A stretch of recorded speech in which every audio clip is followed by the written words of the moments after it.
அப்போது ஆதவ் சார் எங்களை பேசும்போதெல்லாம் நான் ரஜினி மன்ற மாவட்ட செயலராக இருக்கும்போது தலைவரை பற்றி எப்போயுமே எங்களை புகழ்ந்து பேசி நான் தலைவருக்காக நலத்திட்டங்கள் செய்யும்போது நிறைய பணமும் கொடுத்து அண்ணா ஏழைங்களை நல்லா இருக்க வேணா ஏழைங்களை கொடுங்கண்ணே புடவை வாங்கி கொடுங்கண்ணே அப்படின்னு 5000 புடவைகள் ஸ்கூல் பேக்கு பசங்களுக்குன்னு வாங்கி கொடுத்து எங்கள் ரஜினி சார் மன்றம் நடத்தும் போது அவரும் என் கூட இருந்து சாருக்காக பண்ணவர் தான் அது வருஷம்.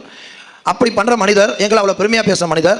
இப்போ ஒரு இஷ்யூ அன்றைக்கி போராட்டத்தில் அவர் பேசுகிறதா பெரிய சர்ச்சைகள் இருக்குது.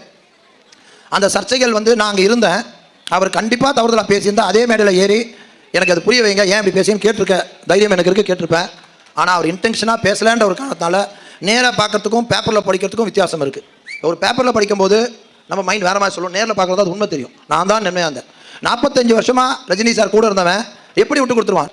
அப்போது அவர் இன்டென்ஷனோட பேசலன்றதை தெரிஞ்சுக்கிட்டேன். அவருக்கு ஒரே ஒரு இது, அன்றைக்கி நடந்தது போராட்டத்தை பற்றி. அந்த போராட்டத்தில் திமுகவை இது பண்ணி பேசும்போது அவர் உணர்ச்சி பூர்வமாக இந்த சொசைட்டியை மாற்ற முடியாத இயக்கத்தில் இருக்கவங்க வார்த்தை தவறி வரலாம். அப்படி வந்ததாக தான் நான் கருதுகிறேன். அது மாதிரி ஒன்றும் இன்டென்ஷனே பேசலை.